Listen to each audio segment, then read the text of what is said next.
Alright, enough bullshit. I have recently dealt with several idiots here on YouTube. Yes, I know that idiocy isn't uncommon here, but I have had quite enough of it. Shockofgod is my biggest target at the moment. Shock, you are a Christian, right? So you believe that the Bible is completely true, right? Tell me if I'm wrong in my assumption. Let me ask you the following questions. How many wars has the belief you follow inspired?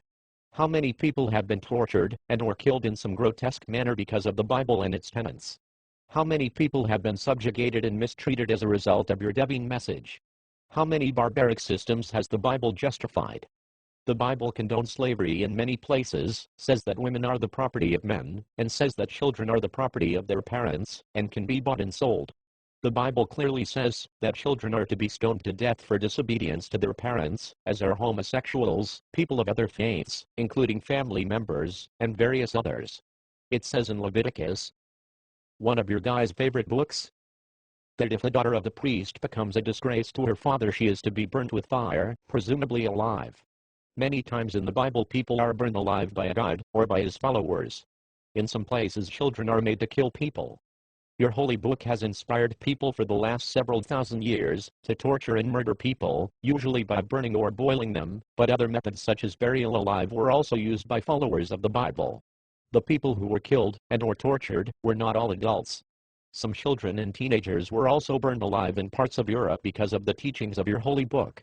Much of what the Europeans did to the Native Americans and to the Africans was inspired, or at least justified by their beliefs.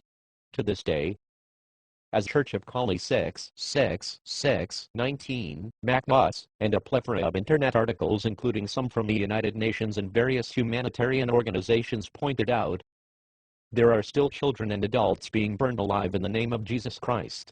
This is occurring in Africa. There is a video online you should all watch. It is grotesque, but completely real. Just type into Google witch burnings in Africa, and it will come up. But your evangelists won't even denounce it.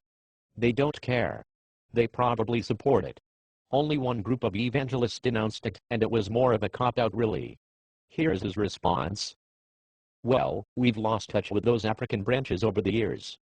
Right now your bastard brothers and sisters are still trying to keep homosexuals down. You guys won't let them get married. You think that it is okay to deny them rights. Let me explain something. There are over 1,100 rights that homosexuals do not share with straight people, including the right to see their dying partner in the hospital. You guys don't give a flying fuck about love for the most part. It does not matter to you fucktards that two individuals love each other and ought to want to get married, no. You don't care. You just want what your piece of shit book says, even though it doesn't care about the rights of others, it doesn't care about genuine love between two people, and it teaches hatred and bigotry. You pieces of fuck shit want to take the scientific theory of evolution and the Big Bang out of schools, and replace it with the absolute drivel that comprises Genesis. From what I can tell, you don't care about education, science, civil rights, love, compassion, humanity, or life itself. All you bastards care about is a book written by a barbaric society more than 2,000 years ago. You ugly feces from the bowels of Cthulhu are so repugnant in your beliefs that, if your Jesus actually returned, even he would be ashamed.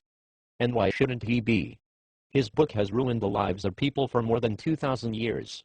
Need I even mention the horrors your God would do to the human race in the afterlife? According to your bad excuse for a book, if you are not Christian, you are going to be tortured for all eternity, no matter what you did in life. You could have brought world peace, ended world hunger, made the planet a true utopian society, put an end to the climatic problems we face, improved our technology, and made everyone well educated and literate. But you weren't a Christian. What does the Bible say will happen to you? It says there will be wailing and gnashing of teeth, that you will be cast into eternal fire, and torment for all eternity, languishing away. So that is your reward for being a good person, eternal hellfire. I just recently had a debate with a user over this very subject, not Shockofgod, but one of his brainwashed followers. He assured me that no one before Jesus would go to hell. Here's the thing, 67% of the current worldwide population is non-Christian. That means that, if there are 6 billion people in the world, 4 billion of them are going to hell, including all children over the age of accountability, which, if I'm not mistaken, is 11. And no, they are not all evil rapists and serial killers. Many are poor impoverished people whose life on earth is utterly terrible, some are normal people, and yes, there is a very small group that is truly wicked. Even if they were all murderers, rapists, and thieves, so what? Did they not deserve some mercy? It would be like us having a system that made every infraction, even as small as a parking ticket or jaywalking, a capital offense. What would you say to a system set up by a human being that prescribed death or lifelong torture for any infraction of law, no matter how small? Would you jump behind it and call it holy? No. I'm sure you would rise up in arms and try to destroy it. I'm sure you would at the very least despise it. But here's the thing, the same system is in place with Yahweh, though his is more grandiose. You don't rally against it, you call it justice, holiness, righteousness, and mercy. You call it things which it is not. It is not justice, it is not holy, it is not righteousness, and it most certainly is not mercy. But let's look at the flip side of this equation. You also believe heaven is a place of eternal bliss that you can crawl into just by saying, Jesus, forgive me.